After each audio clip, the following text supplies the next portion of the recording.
Okay, good evening, good morning to everyone, wherever you are. We're very happy tonight and very honored to have a talk by Professor Walter MIGNOLO. I'm delighted to be a moderator on this panel. My name is Tungyi and I'm a postdoc fellow at the Chinese University of Hong Kong. And with me moderating tonight, I'm so happy is Wei Ran from the Chinese Academy of Sciences. So let me say something about Fernando Wei Ran. He's a faculty member of the Chinese Academy of Social Sciences in the Institute of Latin American Studies. He received his PhD in the Institute for Comparative Literature and Culture at Peking University. He's a specialist on cross-cultural studies and finished his dissertation about political cinemas under the supervision of Professor Dai Jinhua, an influential feminist Marxist scholar in China. He's also published several essays on cross-cultural humanistic exchanges in early modern period and contemporary Latin American popular cultures. In terms of translation, he's the Chinese translator of Professor MIGNOLO's The Darker Side of Renaissance and Garcia Marquez's Chronicle of a Death Foretold, etc. In terms of teaching, he taught at the Universidad de los Andes in Venezuela in 2007 and Gutenberg Universität in Germany in 2008. He was a visiting scholar in Romance Studies at Duke University in North Carolina in the USA between 2010 and 2011, and most recently at the Latin American Council of Social Sciences in Buenos Aires, Argentina in 2016. So welcome, Fernando. Let me now introduce our speaker, Professor MIGNOLO. Professor MIGNOLO is William H. Wanamaker Professor and Director of the Center for Global Studies and the Humanities at Duke University. He was Associate Researcher at the Universidad Andina Simón Bolívar in Quito between 2002 and 2018, and an Honorary Research Associate for the Center for Indian Studies in South Africa, Wits University at Johannesburg between 2015 and 2019. He's a senior advisor of the Dialogue of Civilizations Research Institute based in Berlin. He received a Doctor Honoris Causa degree in 2016 from the University National of Buenos Aires, Argentina, and an honorary degree in 2018 from the University of London, Goldsmiths. Among his books related to the topic tonight are The Darker Side of the Renaissance, Literacy, Territoriality, and Colonization.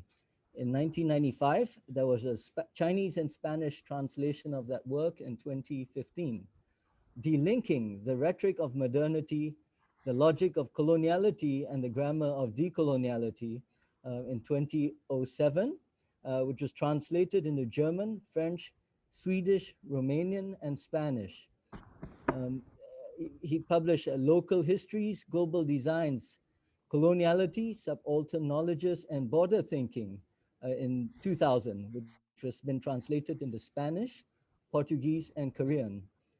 And the Idea of Latin America was published in 2006. That has been translated into Spanish, Korean, and Italian. He published On Decoloniality, Concepts, Analysis, and Praxis, co-authored with Catherine Walsh in 2018, and most recently in June 2021, just this month, I suppose, The Politics of Decolonial Investigations. So thank you, the both of you, and I suppose the floor is yours, Professor MIGNOLO. Well, thank you, Tung, for the introduction. Thank you, Kinchi, for the invitation. It's really a pleasure for several reasons to be here this morning for us, that evening for you, and I don't know, the audience. because I see this conversation today as a continuation of a conversation we started with Fernando, I don't remember exactly, 2008, 2009, when he was a Duke, and a conversation we started with Kinchi and Tung in 2012 when I was spending 6 months in Hong Kong. So because of all of that, I mean, Kinchi kind of invite me already twice to this global university, but also to the very foundation of the Global University on Sustainability.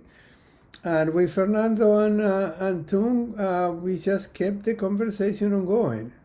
Not once a week, but when something relevant appears, we just connect.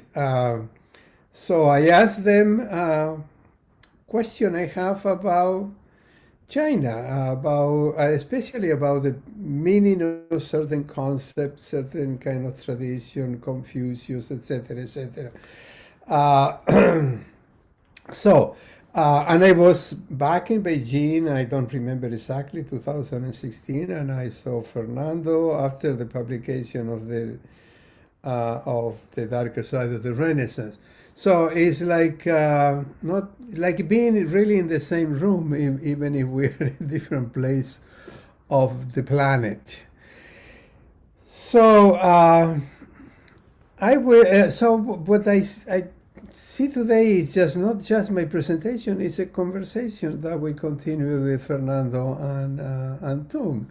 And I am confident that they will complement and correct and amend and clarify what I miss, what I missed to make clear, or I got it in the wrong direction. So let me then share the screen to facilitate the understanding of certain concepts and ideas. So there we have the title. Let me just move this.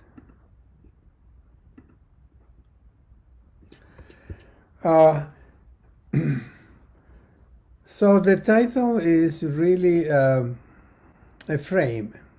I will talk about those three concepts: resurgence, resistance, and the beauty of the sovereign people. But I added two more for the presentation that I couldn't add in the title because it will be too long of a title, but already the title gives you an idea of the direction we are going. So if I can move this, I don't know how to go down now. Oh, there. No, but I went too far. So there you go. My presentation is addressing the topic of this series of conversation, the politics of hope, people resilience and resistance in catastrophic time. So the three concepts of the title kind of goes into that direction. And more specifically, a line that Kinchi wrote in the letter of invitation that I like very much. So my presentation addressed that statement. We would like to go beyond the analysis of political or economic situation and go deep into philosophical, historical, and cultural expositions. Not only is it important to critique the past and the present, but also it's more important to scrutinize hopes and generation. I subscribe that wholeheartedly. As a matter of fact, one of the latest conversations with Tung was about Chinese medicine, and he recommended two books that I have been reading, and I saw that there was a talk on this. So how do we approach this point two? So my decolonial take here toward that horizon is number one, basically, la déconnexion. That comes from Samir Amin. I know that Samir Amin is a friend of the global, well, was a friend of, but still his spirit is there. That was about, I don't know, 88 when he, 88, 89 when he published La Déconnexion. That was translated into English as The Linking. And his proposal was the linking disconnect with capitalism. A few years later, 92, Aníbal Quijano proposed el desprendimiento, which to extricate ourselves. Which, I mean, there was another expression for the linking, but the difference here was that Quijano horizon was not just the linking from capitalism, but from the colonial metric of power, of which what is called capitalism in Western vocabulary is one aspect, no doubt very important, but the colonial metric of power encompasses other domains. I don't have time to go into detail, but just give you an idea. So the domain of economic coloniality is one of the domains. The other domain is governance, not just the nation state, governance. We cannot confuse capitalism with economy, and we cannot confuse the modern bourgeois and then modern colonial nation states with governance. And the other domain, and I think, and that was Quijano kind of shift, was knowledge and understand it. Because, I mean, capitalism is not just making transaction, exploiting people, making business, etc. Is controlled by a type of knowledge, not just to do economy, but to justify that type of economy and to convince people to be consumer, let's say, but also to kind of form a kind of subjectivity that we would like to detach ourselves to the link, etc. So the linking, I translated Quijano el desprendimiento as the linking, also to honor Samir Amin. And in one of my first publications on the topic, I made clear that that the linking is the translation in English for Samir Amin, but and Samir Amin and of course Aníbal Quijano are not enemies, are just two different geopolitical and body political locations. So that what Samir Amin is telling us is how an Egyptian Marxist sociologist, mainly kind of thinking during the Cold War,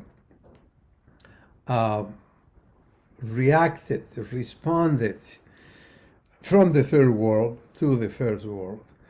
And Quijano has another sensibility, another geopolitics and body politics. He is kind of from the South American Andes, where you have a 60% of indigenous population, and he was very close to that, but he was also very close to dependency theory. So when he introduced the concept of coloniality and el desprendimiento, was in 92 when he began to understand the limit of the nation state after decolonization and the limit of dependency theory. So dependency theory was a critique of modernity and development, but failed to see the underlying logic, which is coloniality, which then he explained, and then we many of us following Quijano expanded the colonial metric of power. So the colonial metric of power is basically what I described in a few past minutes. So let's go to the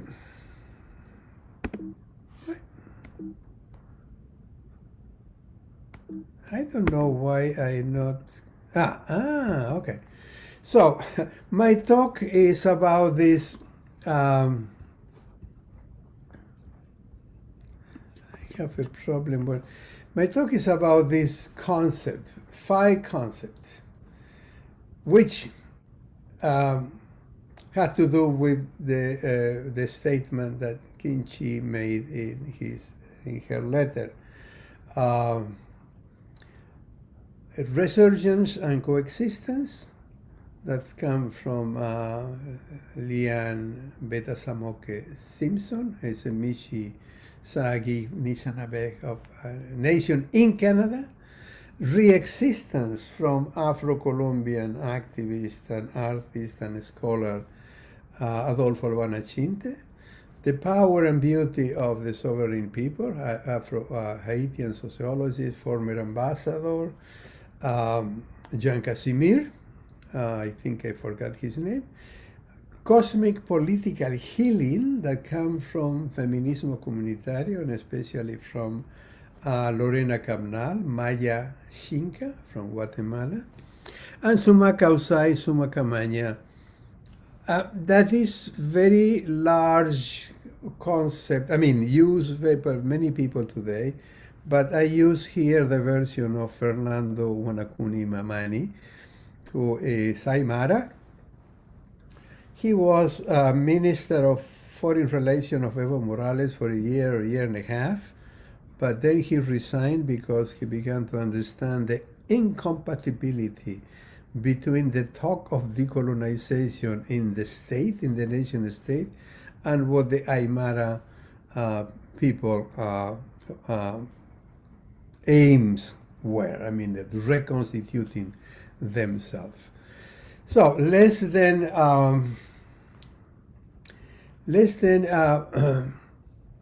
let me, I have a problem. Okay, this is all.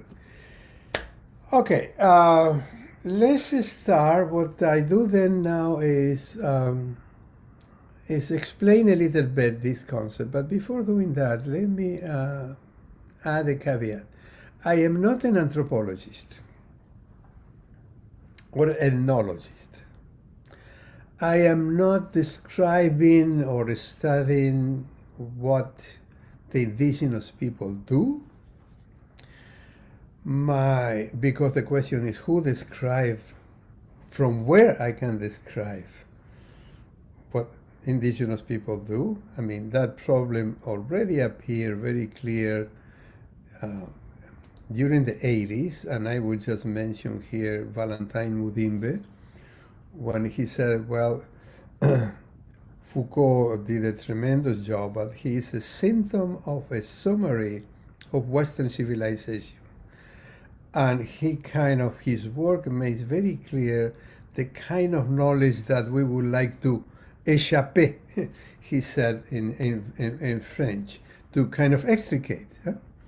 So I have been working with people, with persons who belong to different ethnicities, religions, sexualities, but they are thinkers. So when an indigenous people, in this case Leanne Simpson, think, well, what the anthropologist who is not indigenous will do. So this is the problem that I explore in my talk, and you can kind of expand it, not just not just focus on indigenous people in Canada or in South America, is on the entire planet who has been intervened by Eurocentric knowledge and, of course, institutions and actors since 1500. So that is my caveat. So Leanne Simpson, I mean, she's very, very active in many sense of the word active. But one of these activities is her intellectual activity. She's a scholar, but this is the main point that through my talk, all the people I'm talking about, they are not using, in this case, indigenous experience to advance anthropology or ethnology, but using sociology and anthropology to advance the causes of First Nations, in this case in Canada. And one of these goals in a good part, not all Indigenous people in Canada, but a significant amount, is resistant and resurgent, and is rejecting head-on the state politic of recognition. There are part of the indigenous organization that fights, struggle, claim recognition, and that's fine. It's not either or, it's and. But I kind of side with the people who reject recognition, and Simpson is one of them. The other who wrote a very important book addressing the issue of rejecting recognition is Glenn Coulthard, in a book called Red Skin, White Mask. So going back to Simpson, what does she mean? Resistance, yes, but that is enough to resist. Why it's not enough to resist? Because while you resist the rule of the game that has been established by somebody else. The question is resurgence. Of course, resurgence implies resistance. But resurgence is the rearticulation, the regeneration of indigenous languages, praxis of living, ceremonies, etc.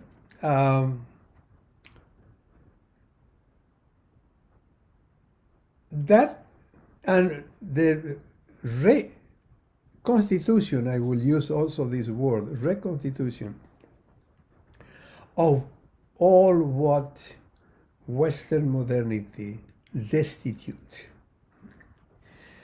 One of storytelling becomes a crucial concept, knowledge through storytelling. So Simpson will say in another publication, all this kind of post-colonial theories, social movement theories, and I don't know what else, these are very interesting, but they have anything to do with us. For us, knowledge is storytelling. And storytelling is the reconstitution of the way of knowing that indigenous people have forever, before Western modernity intruded Canada in this case, with the university, with the disciplinary structures, etc., etc. So utilizing storytelling as decolonizing processes means to recall and vision and create modes of resurgence and contesting cognitive imperialism. So she questioned many concepts. One of them is she questioned the concept of social justice, as long as it involved interaction with the settler. So social justice is not their concept. It's not the way how they solve issues. So the reconstitution of the communal means also the reconstitution of making decision by consensus. So governance by consensus.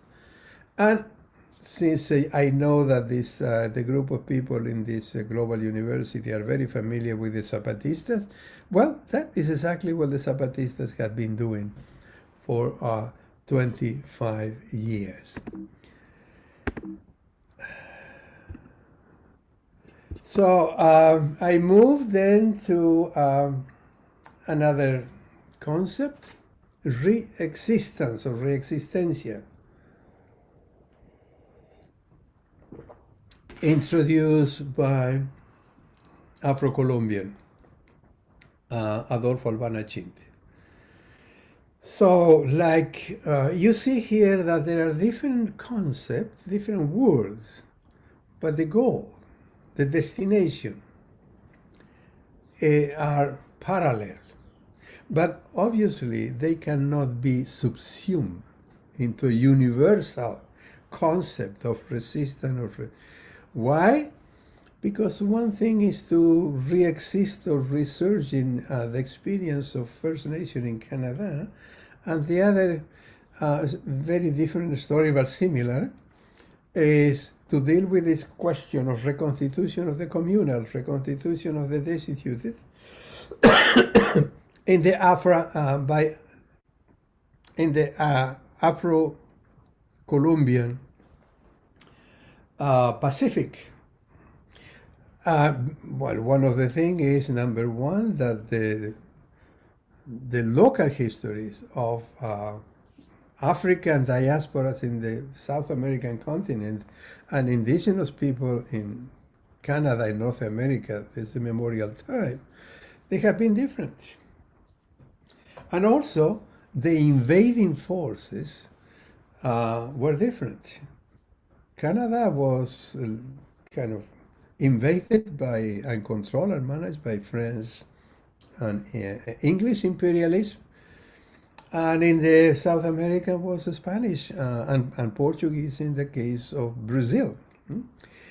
So while coloniality is all over and touches all of the planet, the moment that coloniality entered, for example, in China, China was not really bothered by coloniality until the Opium War. And you see that the difference between coloniality and colonialism. China was not colonized as India, but didn't escape coloniality. So that kind of, today, we see more and more on a different level, let's say in the public sphere, the people, but also in the state.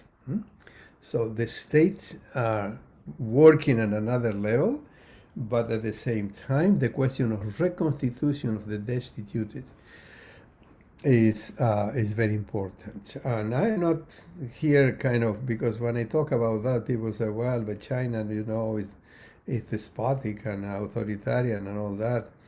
But I don't want to enter into that, but I will say, well, what do you think French and British and US democracy is?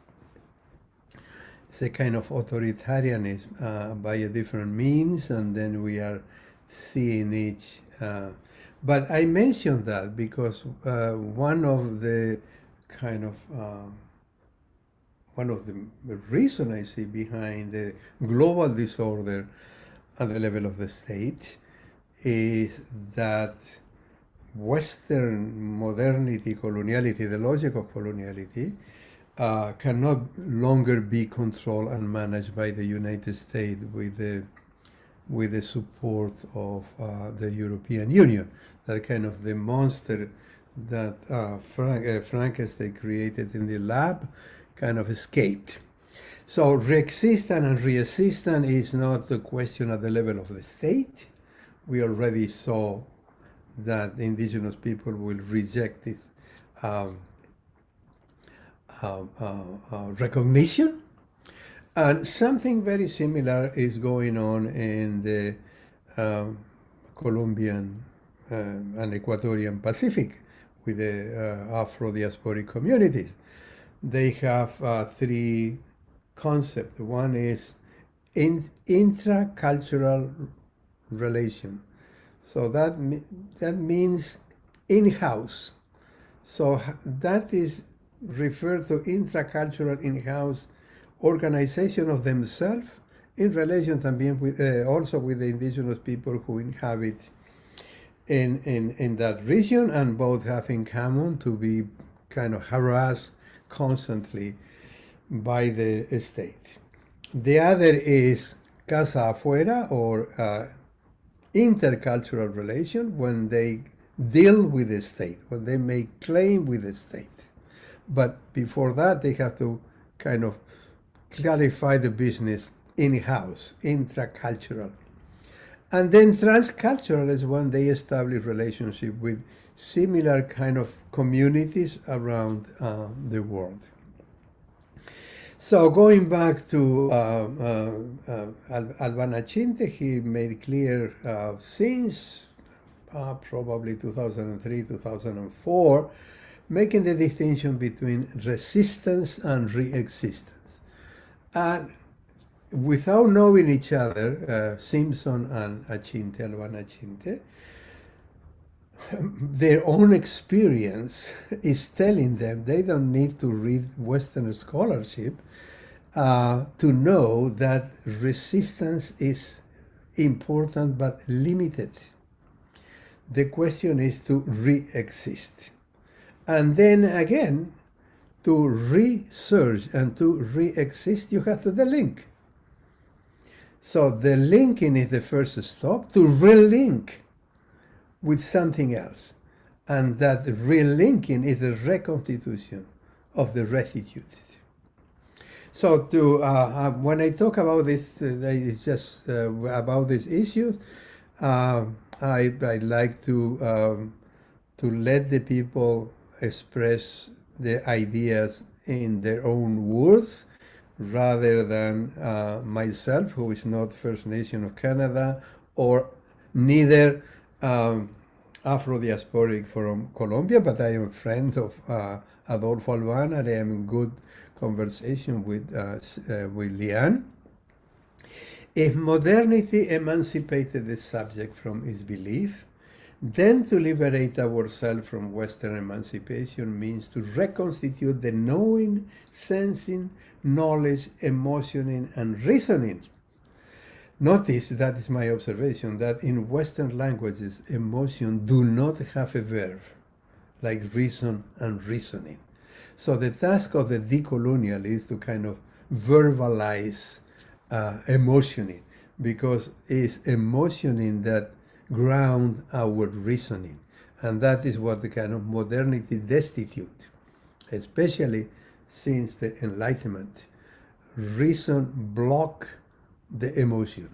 And now the kind of the priority, the objectivity, the pretense of objectivity in the science, and not just the hard science, but the social science, is avoid subjectivity. Well, we have to clarify here that to be personal is not to be subjective. Everybody is personal, even if that personal emotioning is blocked, like in mathematics or quantum physics. So emotion in Western concepts are conceived as entities, as universal entities, not as processes of emotioning, depending on the racial, sexual, religious, geopolitical locus where the subject has been located by dominant Western knowledge and regulation of knowing. So the point here in relation to the thrust of my talk is the importance today of people all over the world kind of being aware that they cannot deal with this kind of situation using the same vocabulary of Western modernity, Western scholarship. So the dictum, the master house cannot be dismantled with the master tool, is becoming more and more evident.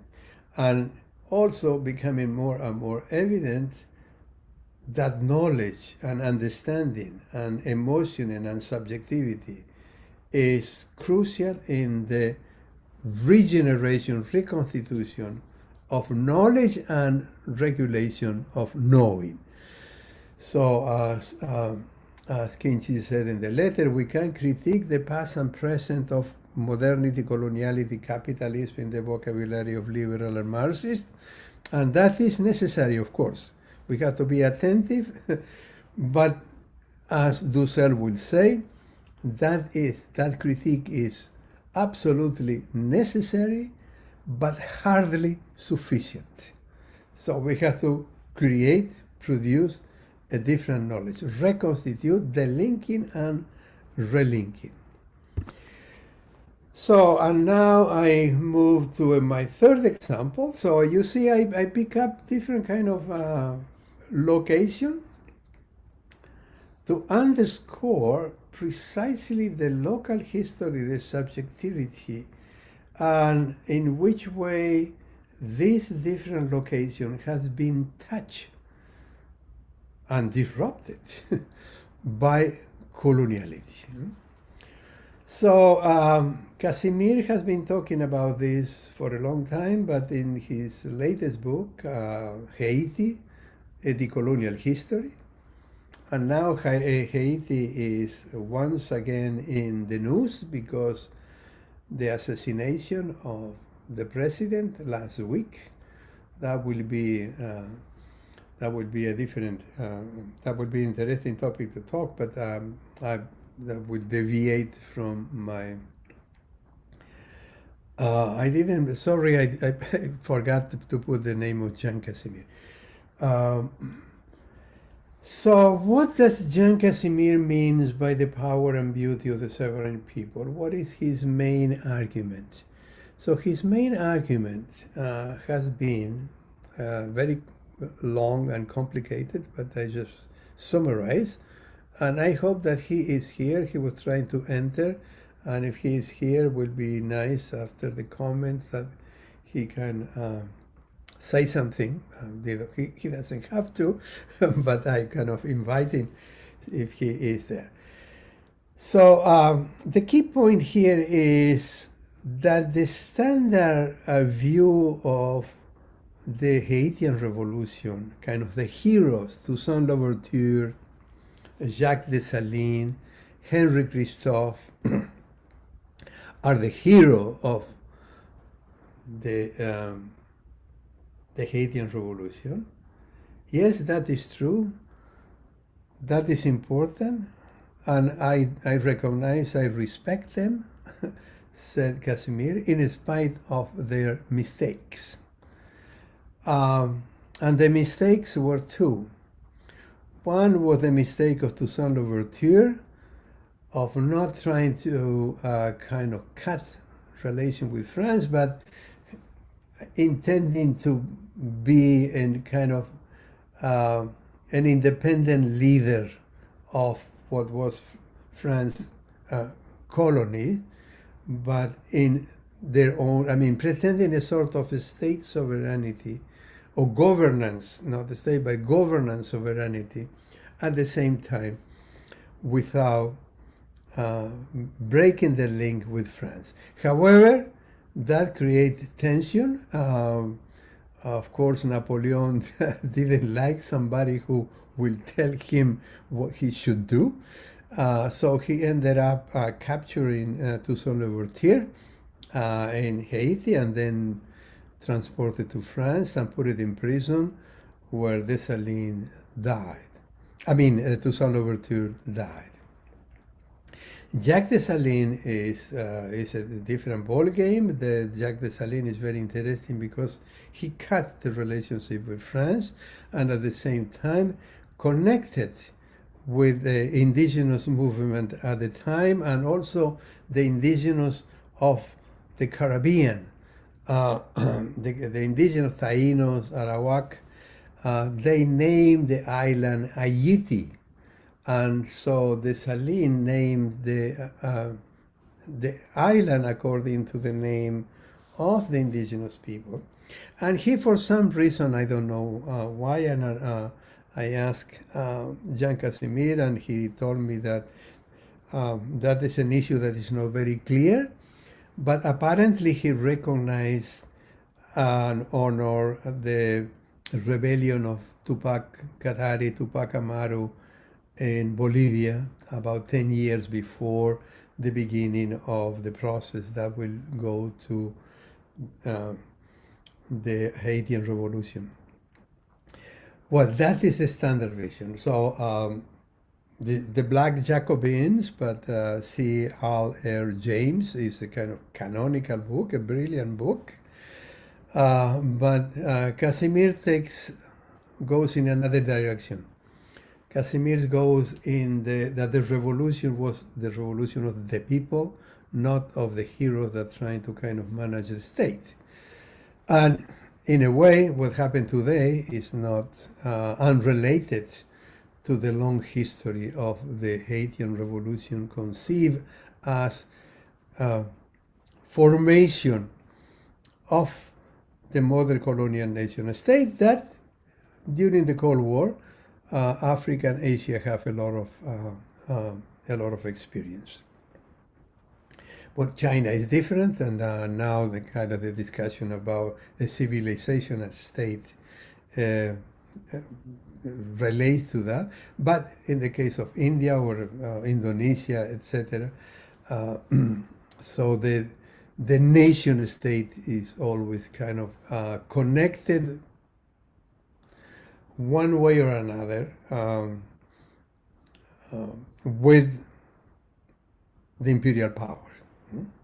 So there is an interesting book published in Hong Kong, I don't remember the name, but about the kind of talking about collaborationism, that kind of imperial control cannot be just done by the settler from the distance when there is a kind of sort of independence. What happened is the collaboration of the local with. So Casimir goes to underscore the importance of the people revolution after. I mean, during the 10 years or 14 years of the process of revolution, but also when Toussaint Louverture kind of ended the condition of slavery, 400,000 people, whom the majority, as I understand, were Africans, transported captives, they took that opportunity and began to organize themselves.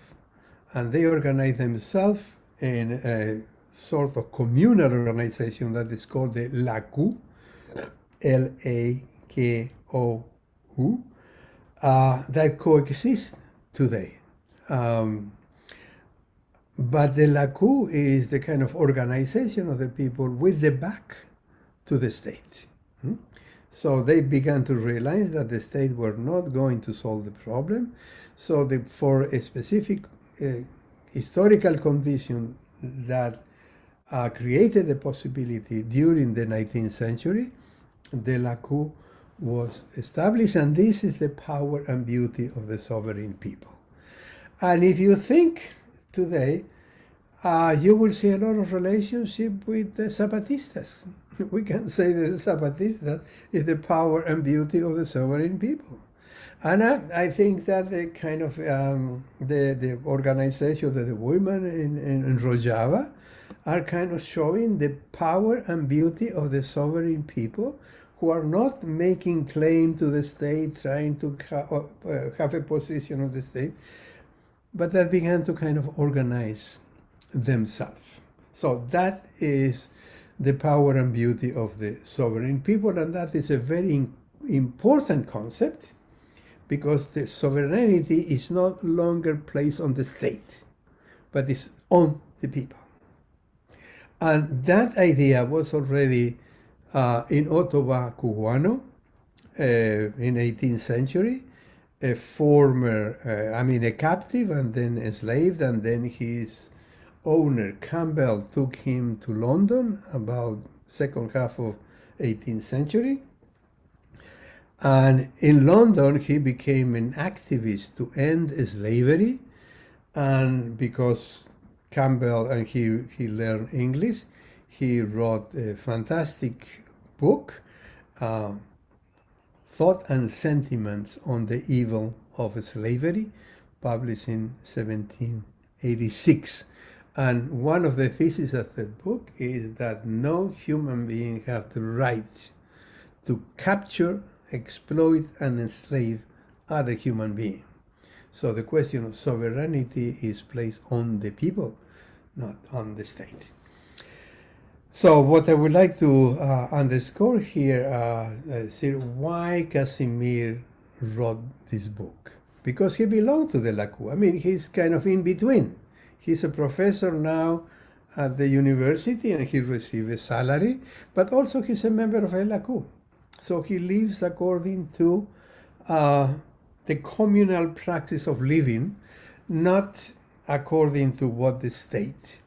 Yeah, it's a difficult situation, but the Zapatistas have a difficult situation. Is the condition of dwelling in the border and border thinking. That is precisely what border dwelling and border thinking means. It's not just a question of crossing border, that is a study by sociologists, is the question of dwelling in the border. And that, I will say, that is the condition of 90% of the people in the world today. But it's not yet kind of coming into a kind of articulation on the meaning of. But this kind of creativity from the vulnerable, as Kinchi would say, and the question is also to think that vulnerability is a scale. We are vulnerable too. We are not as vulnerable, of course, as the refugees and the people who kind of are in the condition where they they have to live for, I don't know, $5 or $2 or $3 a day. But so the question is, through this, not just to study and understand what these people are doing, but kind of reflect on ourselves.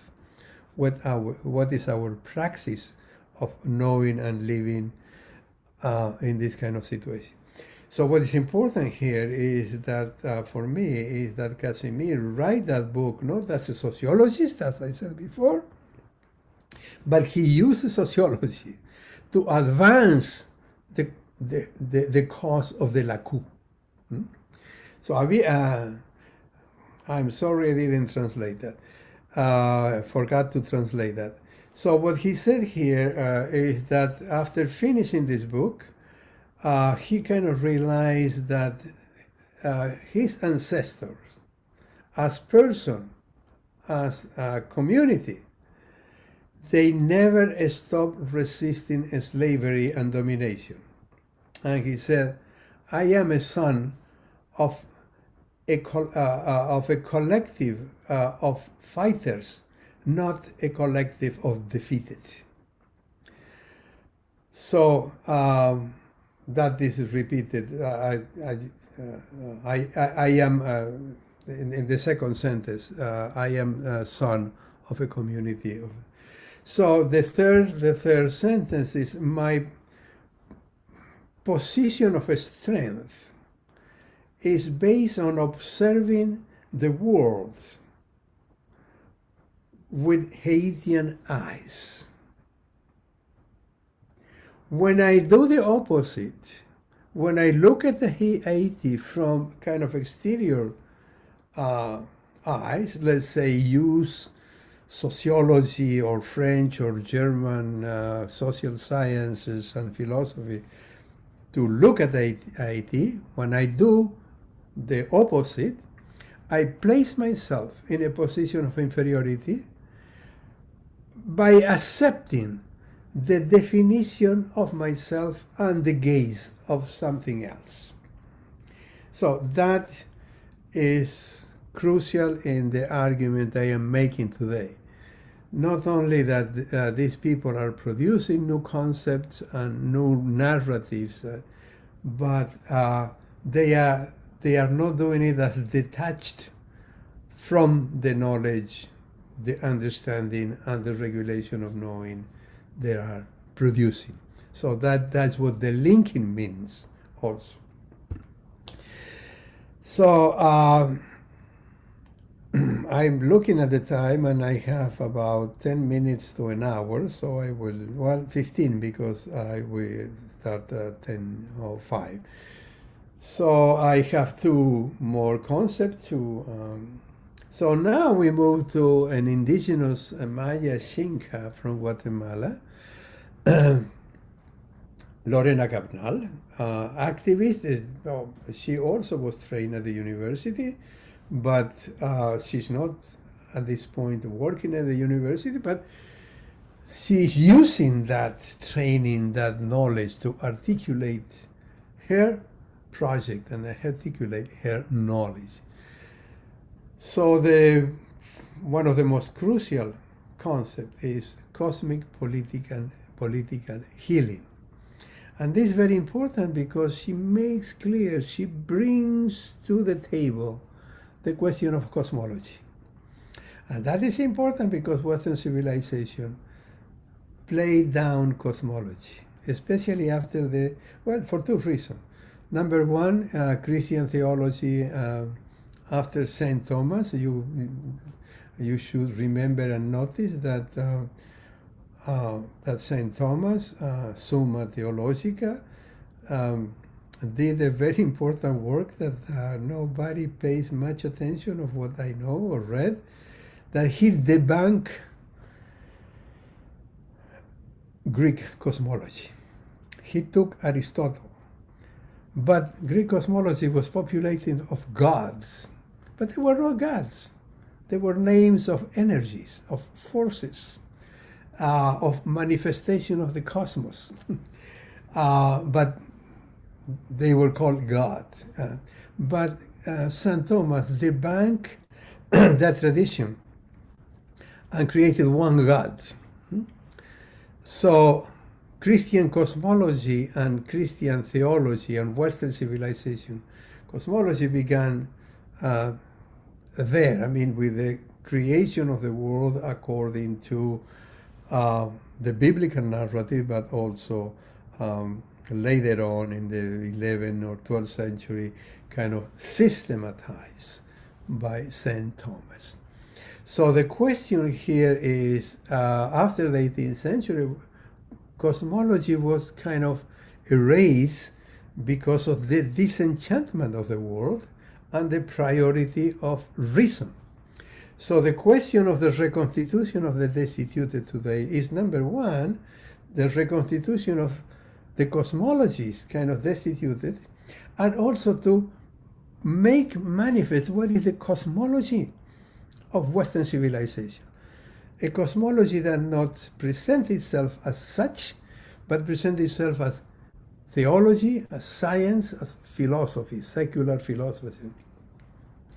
But that cosmology is the cosmology that began to destitute other cosmology in the kind of European expansion and expansion of not just of the values of modernity, but the logic of exploitation and domination of coloniality.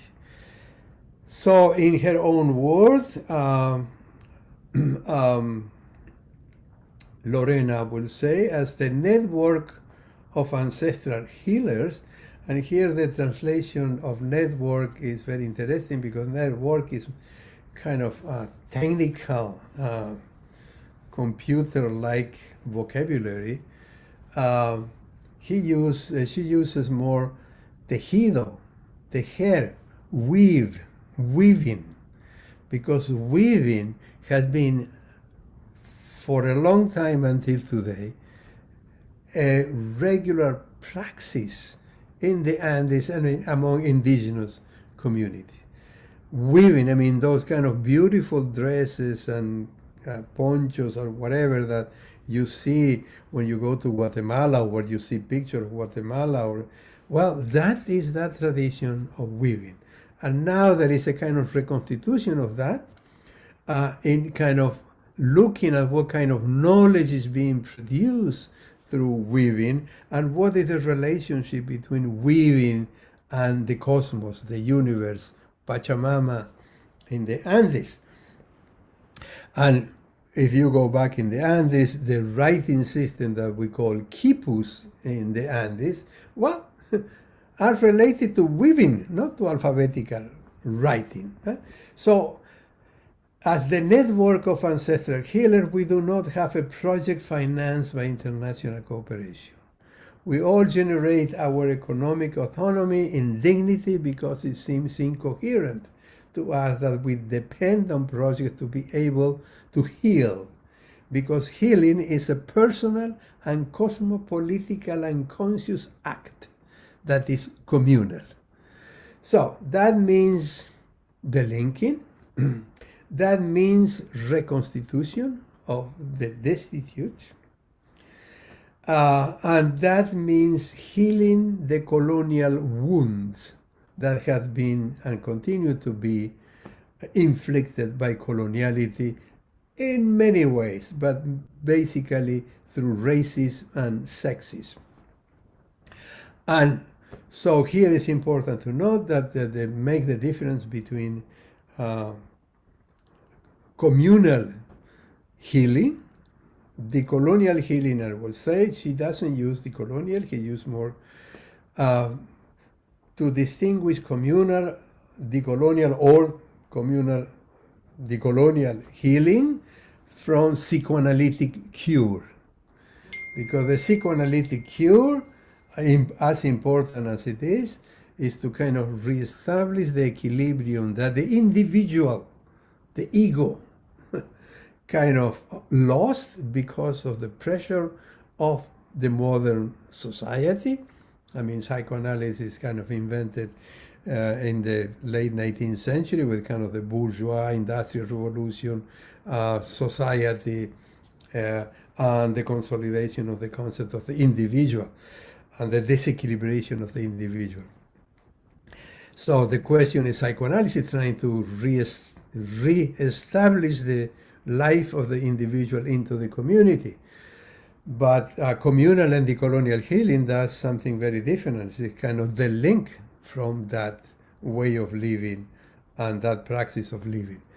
So decolonial healing goes together with the link. So each woman that makes up the weave, the weaving, carries the thread and ancestral memory of our mothers and our grandmothers.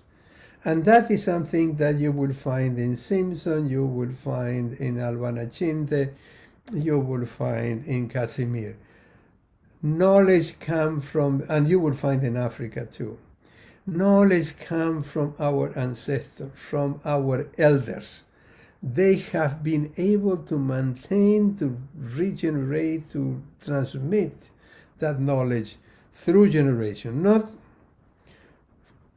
for long generations, but also the kind of knowledge that was necessary in the Americas after 1500 and in Africa and Asia after the moment of intrusion of Western cosmology, knowledge, institution, as I said, in Africa, in Asia. So walking the path that they taught us and continuing the thread with other generation of women is a dignity of their memory of our existence. So that is crucial, kind of. I don't talk anymore about epistemology, I talk about gnosiology. Why? Because epistemology is a concept that refers to especially science, secular science and philosophy. Is also applied to theological epistemology. And I use gnosiology, and people say, well, gnosiology is also a Greek concept, gnosis, gnostos, that means knowledge. But two things here. Gnosis, the meaning of gnosis, original meaning of gnosis, not to confuse with the debate on Gnosticism and after, but going back to the meaning of nosto and the relationship between nosto and episteme and doxa. So I reconstitute gnosiology because that allowed me to consider knowing and knowledge beyond epistemology. Epistemology is very limited and very Eurocentered. And secondly, since I am son of Italian immigrant that was born in Argentina, my two kind of family languages are imperial languages, are Italian and Spanish. So I have to kind of, the first step is to kind of work with the obscure zone of Western civilization to establish connection that I am explaining this morning, with established connection with people who belong, who do not come directly from Western civilization. Western civilization was imposed, but they have their own languages, their own memory, their own elders, etc., etc., etc. So my elders are Italian, right? So that is why I kind of reconstitute nociology to the link from epistemology. So walking the path that they taught us, the mothers and grandmothers, and continuing the thread with other generation of women is a dignity of their memories, of our existence, of re-existence. So let me, I won't have time to show 6 minutes of a video, but so I will summarize Fernando Buonacuni Mamani, the concept of summa causae, summa camaya. What this is a very known concept today. A lot of people are writing about it in Europe and United States, but also is circulating in kind of global conference, etc. So for those of you who are not familiar with the term means sumac means plenitude, and causae means both life and knowledge. So summa causae is to live in plenitude, or to live well, buen vivir, which is distinct from vivir mejor, to live better, which is the goal of modernity, of competition, of capitalism, etc., etc. Walter, can I just interrupt you for a moment? Yeah. 6 minutes is not a problem. So if you wanted to show the video, please proceed. Okay. Yeah, you have So time. let me, yeah, because at least I would like to, because I didn't show the face and the body and the movement of the people I am commenting, because it would be too long, but at least you will see one of them. But before that, let me explain the two diagrams that Fernando Buonacuni, used in those 6 minutes. He talks about two paradigms. Well, he is addressing a Western audience. So I would say that translate paradigm as cosmologies. You have here two different cosmologies. The Western cosmology, but the Western cosmology, they have two kind of paradigms. The liberal one, individual, the extreme individuality, and the Marxist one, or socialist, communist one, which is the extreme collectivism. The first look to live better. The second, to the well-being of the humans. I will add here the well-being not just of the human species, because socialism and communism emerged already with the nation state. And the nation state care about nationals, not about humans. And that is why we have today the problem of refugees and immigrants in Europe and United States. Very, very problematic. I don't know how it's in other parts of the world. So he kind of make a parallel with the cosmology of First Nation. And the First Nation, the goal is the communal and to live in plenitude. But that to live in plenitude doesn't mean to live in plenitude just the human. Means the communal with all the living, with the llamas and with the chicken and with the trees and the water and the plants and everything that is living in the planet, and kind of capture the energy of the universe, of the cosmos, of Pachamama. So the goal of pueblos originarios is the reconstitution of the communal paradigm, to put it that way. And that was a problem with Evo Morales, because Evo Morales, yes, have a kind of one eye into this, but he was mainly into this. So Evo Morales, and that was important. I am not saying that it was not important. I am saying that to have an indigenous president within a nation state that is connected to the kind of global capitalism cannot go very far, although it is important at this time. So obviously was Evo Morales was doing something right because of the coup d'etat. Huh? So of course it's preferable to have Ignacio Lula and Rousseff in Brazil than Bolsonaro. But at the same time, Afro-Brazilian and indigenous Brazilians and the landless of the north of Brazil are not very happy with, and we have to understand that, that there is a problem the state has.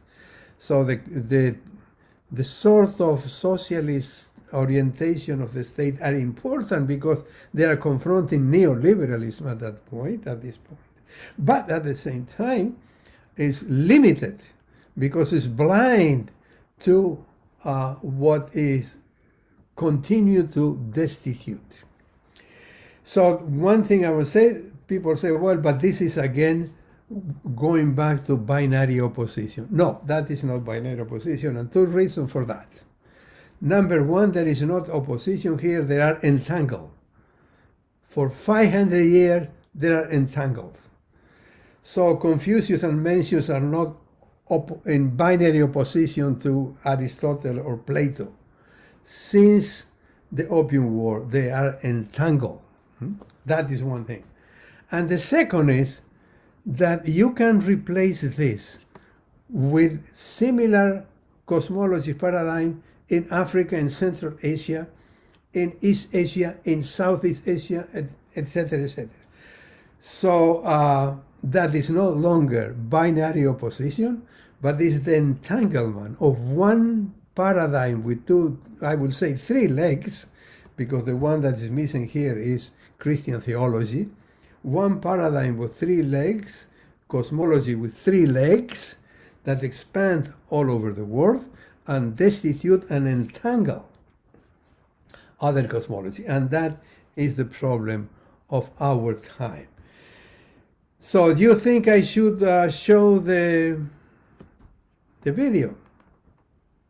Please. Okay. Let me just look for the minutes to... I won't show it all. I will just show some 3 minutes or something like that. Hermanos, hermanas, estamos en el programa Construyendo un Nuevo Estado con el módulo... Sisters, we're in the show Building a New State with Good Living. My name is Fernando Wanamuni Mamani. I'm part of the External Affairs Ministry, and I will share with you the experiences of good living. This concept, paradigm, and logic emerges today with a lot of strength because we have crisis that's not only economic, social, or judicial, because there is a crisis of life, of humanity. Humanity in its Western thought has subsumed us in the logic of living better, which implies competition. It implies having some who win and benefit, while others are in extreme poverty and war. This is something that repeats itself in different states, in different continents, and as we face this global crisis, the First Nations propose good living as a source of our ancestral knowledge. This is a very old paradigm for us, and it must be understood as a form of cosmology. It's a way of feeling, of seeing, of perceiving, expressing, and projecting world and life. And as we understand the world, we build relations, social relations, and relations of life. They are in the different areas: economic, judicial, cultural, and educational. And all of this relate also with the forms of resistance. And this underlies the structure of a state, which means that to change the state, we must first change the cosmology. The structure that we question from the state emerges from an individualistic understanding, which means that to start building a concept of the communal structure of the state, then we need to start from the communal cosmology. This will give us the possibility of understanding living well, good living. Good living is what the First Nations of Bolivia are working with. And living well is the way it's expressed by our First Nations from Ecuador. But the concept is the same. The paradigm itself is the same. And to understand this, we need to understand the definition of a paradigm. Paradigm is today a way of explaining the world. The West has presented two different forms. One of them is the extreme individualistic paradigm that's sustained by capitalism. And on the other hand, it's the extreme collective paradigm. This is from the more extreme left to socialism, communism, Trotskyism. And we First Nations, what we propose is the communal paradigm. The extreme individualistic paradigm has presented the idea of living better. Today, everyone wants to live better. And on the other hand, we have the collective paradigm, the extreme collective, that focuses on the well-being of human beings, but only human beings. They don't wonder about the well-being of water or plants or mountains. It does not concern itself with this. So the Western presents a focus, an anthropocentric focus, centers only on humans. On the other hand, within the communal paradigm, we are trying to build good living of not only human beings, but all life, because we understand life and all life as interconnected. And to understand these aspects, we ascribe value to the ancestral traditions. Our peoples have lived under this logic of good living. Today, we find human beings separated from nature to such a degree that they understand themselves as something different from and apart from nature. So we have this false dichotomy between human beings and nature. From the individual Occidental paradigm, they believe human beings are even the kings of creation. And from this position, they have abused all other forms of existence, understanding them as inferior. Within human beings, there is also one single group that has understood itself to be superior to others, and these inferior groups, described as such within the Western logic, have been enslaved.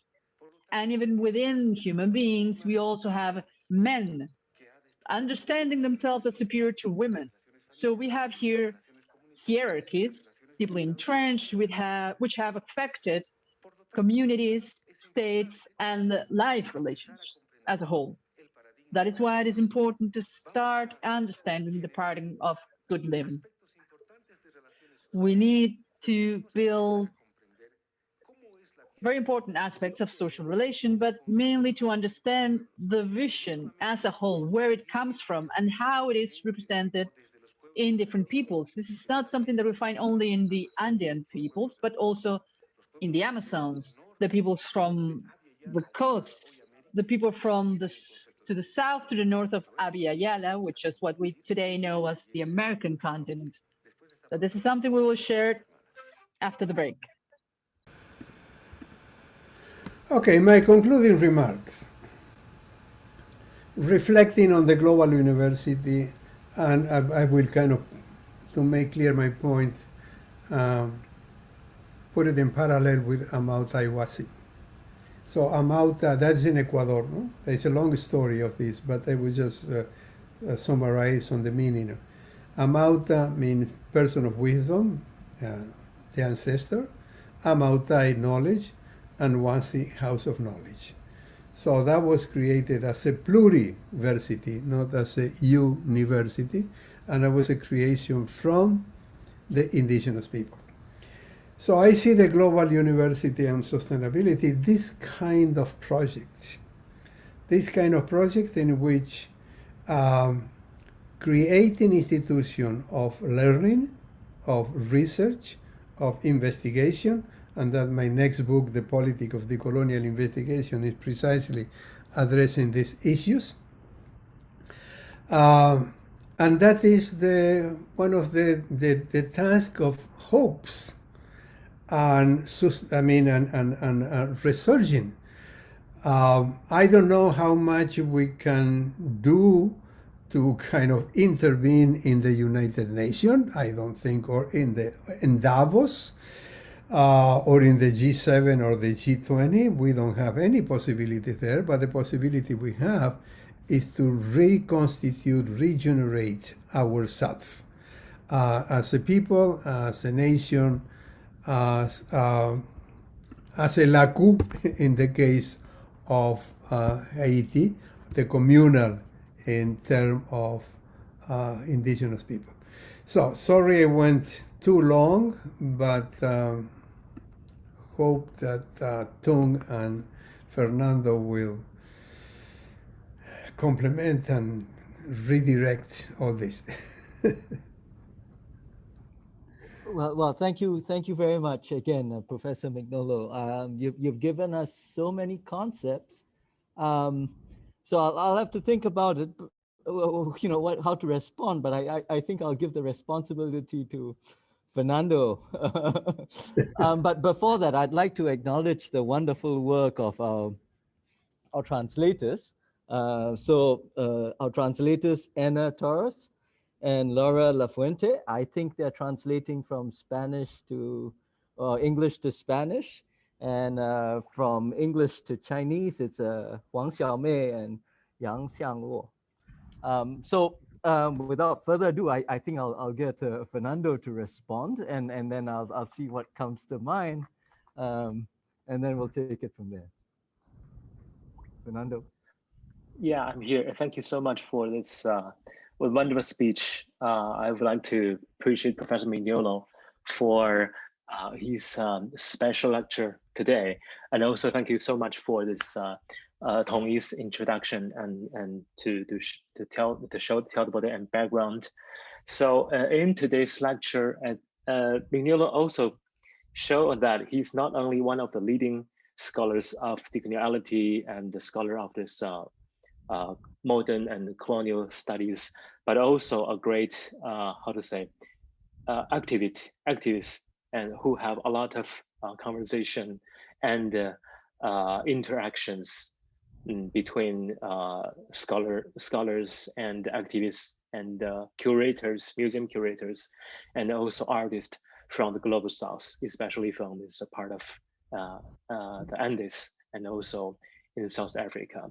And today he showed that he showed some experience, for example, from this Andean experience and a little bit Chicano experience, and also Haitian experience and Afro-Colombian experience, which part we don't have a lot of knowledge for in the Chinese in the Chinese-speaking world, because we just know Colombia, they have native indigenous people. We don't have a lot of knowledge about this African population of Colombia, which is a very important point here, and so on. I think he presents a variety of options to decolonize in Americas and encourage us to think about what is our mode, what is our options to decolonize in Asia. So through his speech, we learned that Latin America, as the first region to enter the post-nation state condition, has already provided us with many meaningful experience in convincing the new sovereignty of peoples. I would like to thank for Tungyi introduce that I'm the translator of this book and holding the Chinese version of the dark side of Renaissance here. And it's interesting book, and it's very important to understand today's knowledge, today's lecture, because I think this book is one of the departure point for Mignolo thinking about decoloniality, because he showed that how this European to using this Renaissance as a method to reconstitute different cosmovisions from different part of the world, from for example, from Mexico, from China, for example, in the part of the chapter 5 about this Medici, he tried to negotiate with Chinese scholars in Ming Dynasty to reinvent a kind of more objective world design for the Europeans. And also for another chapters, for example, about this experience of interaction between Hernan Cortés and this Mexican indigenous, that is the European has more privilege to impose their cosmovision to these American Indians. But the Mexican American Indians also got this special way, particular way to affect back, to reinvent a little bit their own map to show this the form of world. I think as this book is one of the departure points of Mignolo studies, and also many keywords which used in today's speech. I think they come from Latin American cultural studies. They come from Chicano studies. May not be very clear to the audience, Chinese audience. For example, I saw this the whole video of Mamani, and 45 minutes. I think he at some point could be very interesting, because sumak kausai and sumak demania, which is two words important, as Mignolo mentioned in his lecture, that suma gemania is referring to this Aymara speaking community. If I didn't misunderstood this meaning of this Mamani, and sumak kawasai is referring to the Quechua speaking community, which is build up, could be the two kind of community could build up the whole idea of this Andes world. And both two words, Kamania and this Kawasai, could have some connotation, to my understanding, that show that a kind of community, which is also means human and knowledge. But I think including to this Fernando's Huanacuchi Mamani's word, that these two words could have some connotation of community. But the idea of a community is different from the European idea of community, because in this European version of community, that there's a community that have their center on human. But in the version of and these two communities, Kawasai and Kamania include nature dimensions such as mountains, water, jungle, the two concepts rejecting the polycentrism of European community concept, and therefore rejecting othering the nature, if my understanding is correct. And I think another interesting point that in this whole video, that because Mignolo showed us before the lecture, that in this Mamani's lecture, I think one of the important, interesting points for me, that Mamani's lecture showed that the idea of buen vivir or vivir bien is not just a concept of static endless tradition. It's not a tradition word with somewhat very established meanings, but a contemporary interpretation combined with contemporary political moment. And Mamani's presentation refers to a paradigm from the North Atlantic, or the Occidente, the Western world, that is divided into two extremes, either individualistic or extremely collectivist. For example, the Soviet version of socialist. And what is lacking here? What is different between this European two paradigms and these paradigms is that the European two paradigms is lacking intermediate collective dimension, in my understanding that.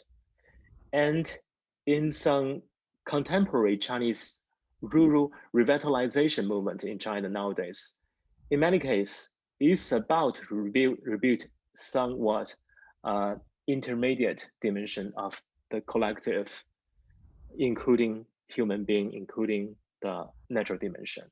In this sense, it can be said that that a re-existence and confrontation, but also re-existence from different localities against global coloniality, from the Chinese, the contemporary rural revitalization movement, and from this the local community, the communa, from this the Andes world.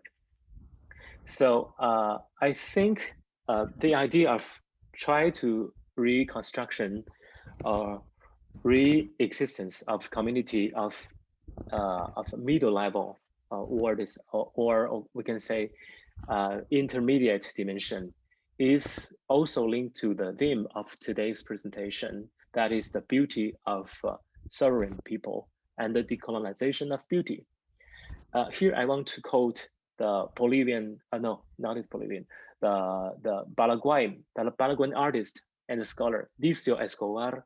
Dicio Escobar is also another thinking of decolonization. He distinguished that his European Eurocentric conception of beauty does not apply to his study on this indigenous people of Paraguay.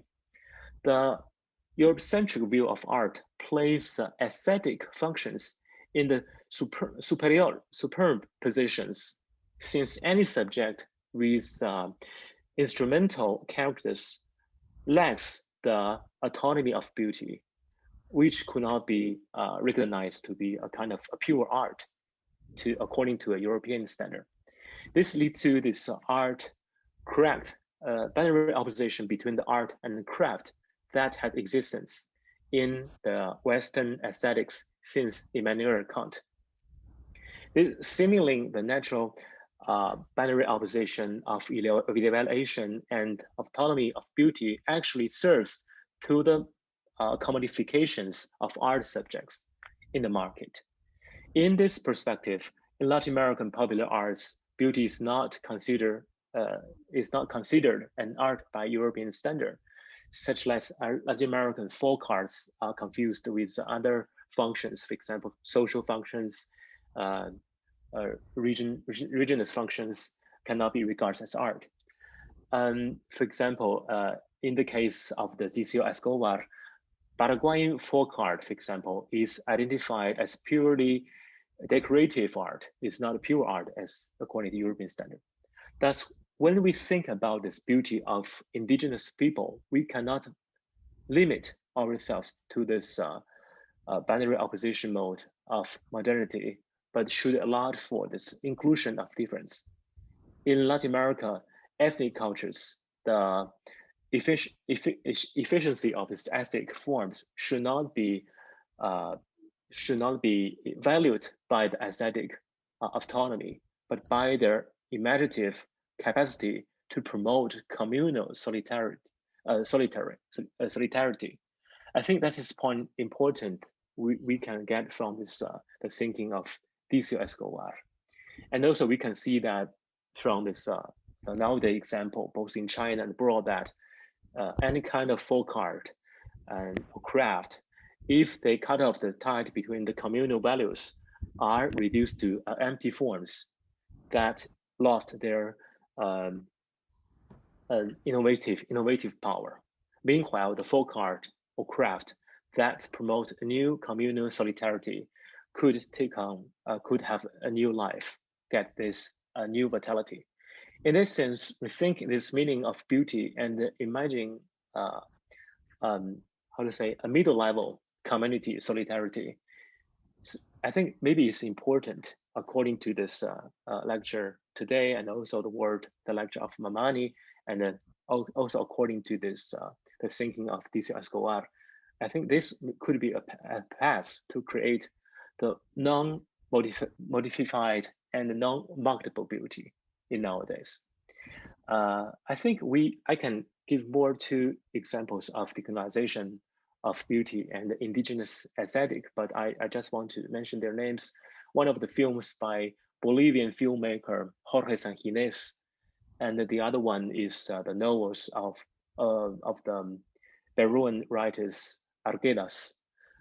Both Sanginés film Blood of Condor, or this Llamar Barco, or La Nación Clandestina, the Hidden Nation, or the Arguedas, the novel, Deep River, all seek to find the possibility for restoring the collective nature of native community.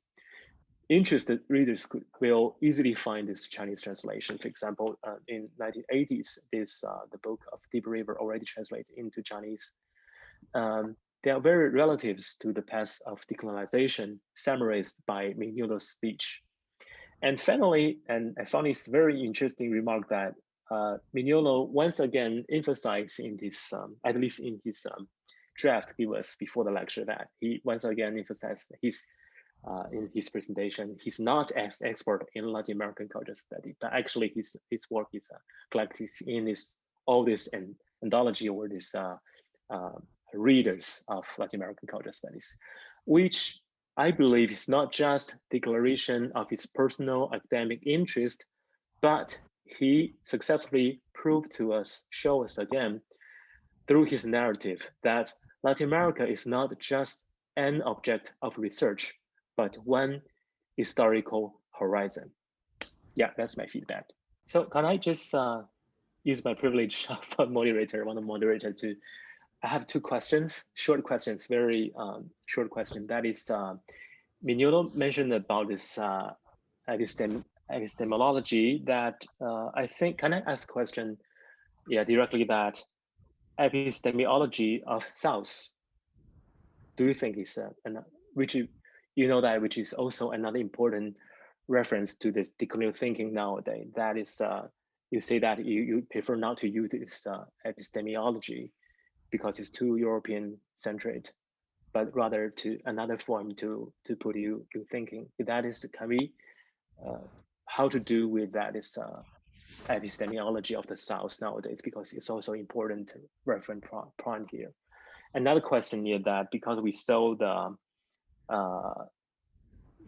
this program by Mamani, and in Bolivia, I think you show us filmed in 2015.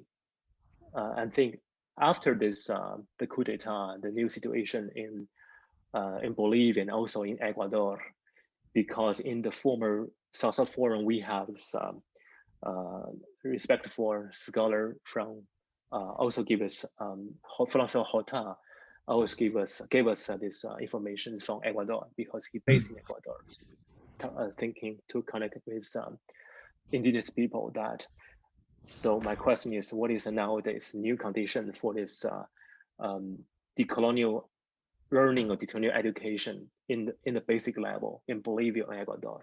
Or maybe in our participants in of Thong can tell us, because I saw a lot of Latin American names. Maybe they live in Bolivia or Ecuador, can tell us about their experience. I thought that's my two short questions. I was just blown away about, I was blown away by the number of concepts you threw at us, Walter, which is as quite normal for you, I suppose. I don't have I don't have prepared notes as such, but I really had more questions than any kind of commentary. And really, my questions pertain to the nation state. I read something that you've written about the nation state and about the need to decolonize the state. But as you've acknowledged in your talk, we seem to be in, in a neoliberal phase of history, if not a neoconservative phase of history, in which, I mean, obviously without the state, you basically see a complete takeover, right? So, is the state fundamentally a necessary evil? I mean,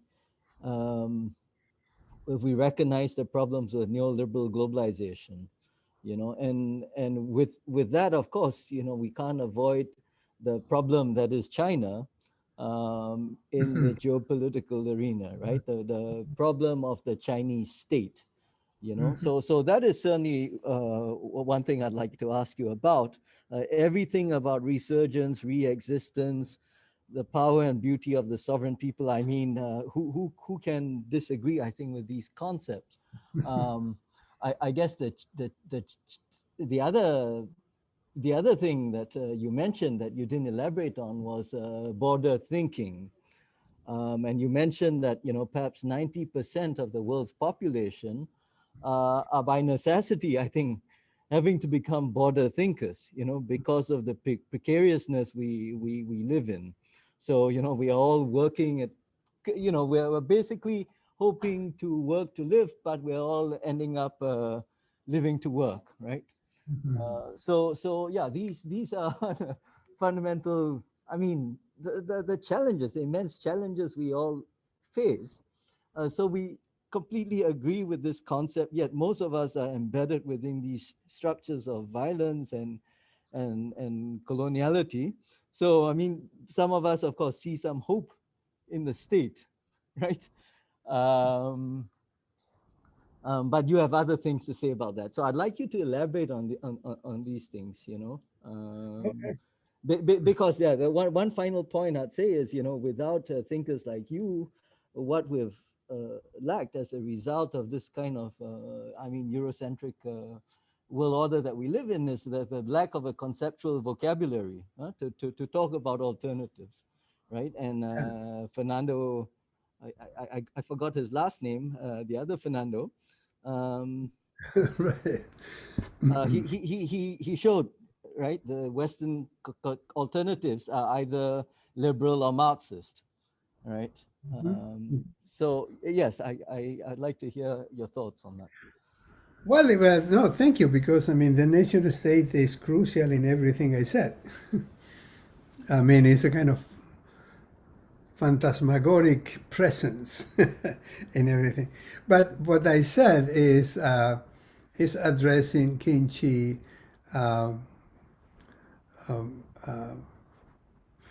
second paragraph. I mean, yeah, the second point in the is we have to pay attention to cosmology and philosophy, but also to the resilience, and she said, and resistance of the people.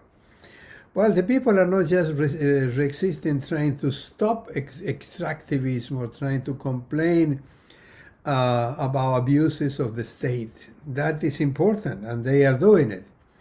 But the resilience and the resurgence is the thinking of the people. Because otherwise we remain within the trap of Western modernity, a prison house of knowledge. So I will start kind of addressing your intervention on Fernando, kind of reminding Wang Wei, the 4 volumes on Chinese thought. I think that from that part of the world, for me, that is, I mean, I only read the introduction because I don't read Chinese, but I know other work of Wang Wei, and I talk to him, and I understand what he's doing is this, to kind of resurgence, re-existence of thought in China.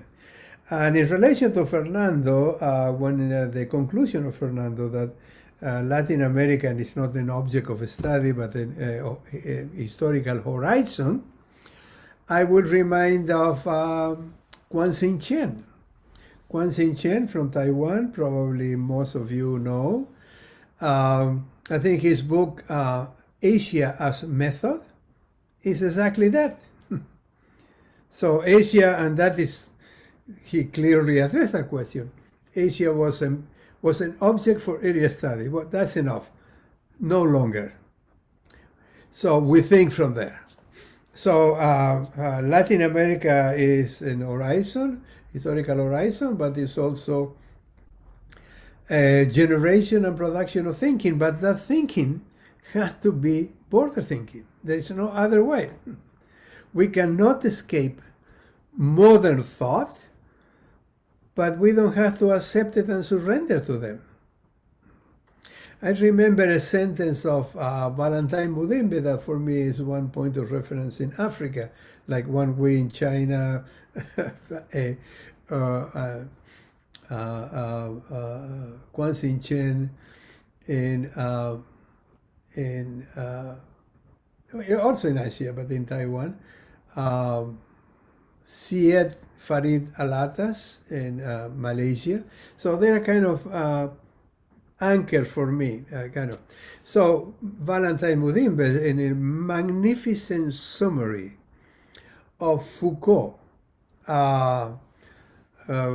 inaugural lecture in the Collège de France, L'Ordre des Discours. I don't remember how it was translated, but it was his inaugural lecture. Mudimbe provided a fantastic summary, admiration and respect for Foucault. And he said, Foucault is a symptom. It's a summary of Western knowledge and Western civilization. That is exactly what we have to the link from. So, so I think that all these people are kind of this is for me the resilience, and I gave you example from the American. Before going to the state, let me address a couple of issues that Fernando addressed. Well, thank you for the darker side of Renaissance. Yes, indeed, that was a kind of the first summary of this kind of obsession. So also important that you kind of summarize Fernando Guanacunin and other issues that I address, and Tissio Escobar. I appreciate that because you, Fernando, can make the connection between your knowledge of Latin America and your knowledge of Asia, thought and practice of living, etc. So that for me was very, very important. I won't elaborate on the aesthetic, but there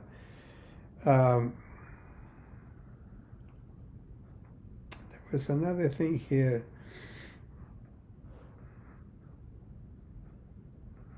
That I cannot read my.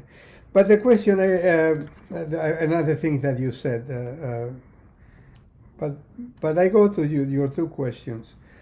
So you know, I have an article titled "The North of the South and the West of the East." So because the global South, for me, I understand, but I don't buy into it. I understand and respect the people who use it as a kind of replacement of Third World, and as a kind of continuation of the legacy of the Bandung Conference and the non-aligned movement and all these kind of things. But the Bandung Conference was in Southeast Asia, so it was in the East. So it's not just for me the question of the global North and the global South, but the global East and the global West. And that is a long tradition since 1500, how the East and the West and the North and the South has been constructed by Western knowledge. So what is the West or the East? Well, it's Turkey, it's the Middle East, right? And what is the North of the South? It's North Africa. And what is the South of the North? It's Spain, Italy, and Greece, who have been debunked from the European Union. They are member of the European Union, but they don't count. I mean, the European Union was Germany and France, and was England. Now England is out. But that is embedded in the history of the formation of the global order since the 1500s. But I understand the global south, and the global south, I will say what you say about Latin America, that the global south and the global east are places of knowledge, not just kind of the producing knowledge. I mean, the east is,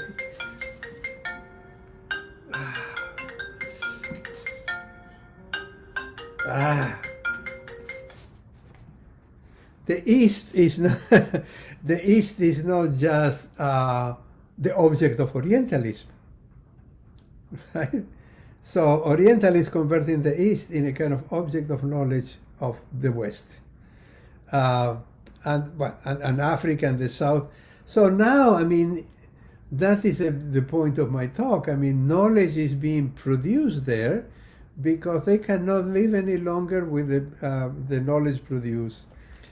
So that I put the global south in contact with the global east and the west of the east, because this is also going on in the Middle East. If my friend, I don't remember the name now, but the guy who just kind of collaborated in Can Non-European Think, he's an Iranian, Dabashi, Hamid Dabashi.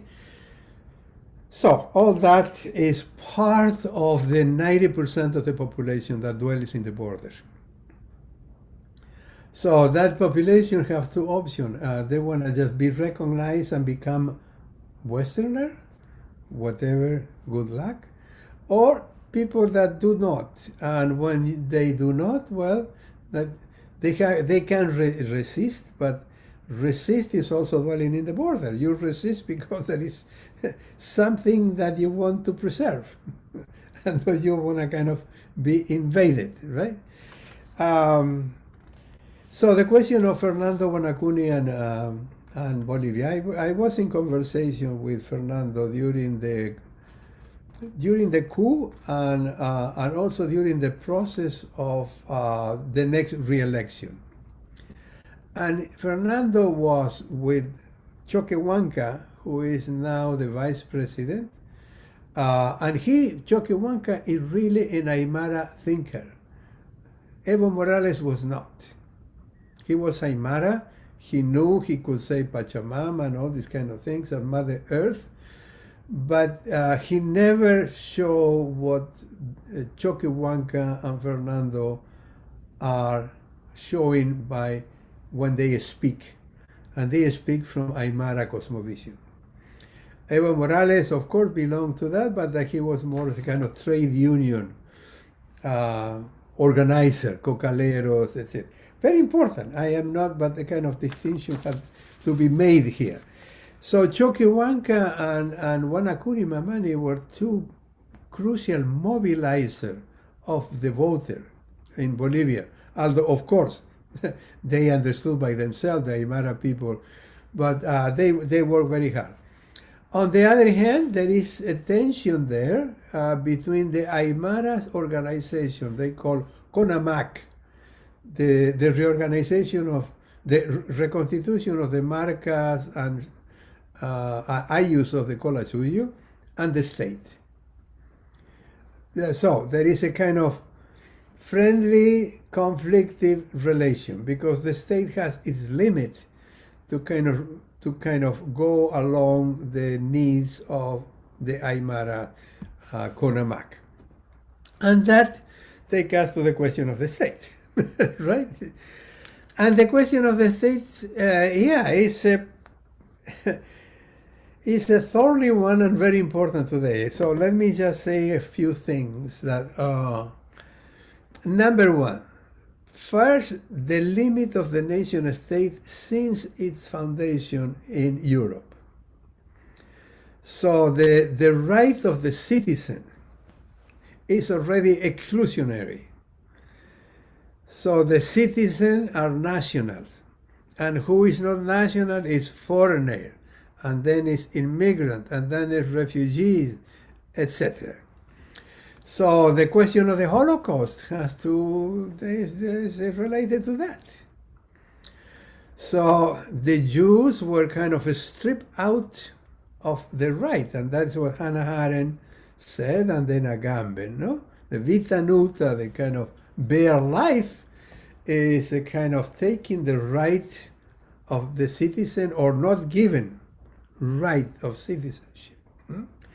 So that was the problem in Europe. At the same time, in Europe, the nation state could be found because 90% of the population, there were Jews, there were Roma, and there were other kind of ethnicities, but at least 90%, 80% of the population were white, were Christian, and were European.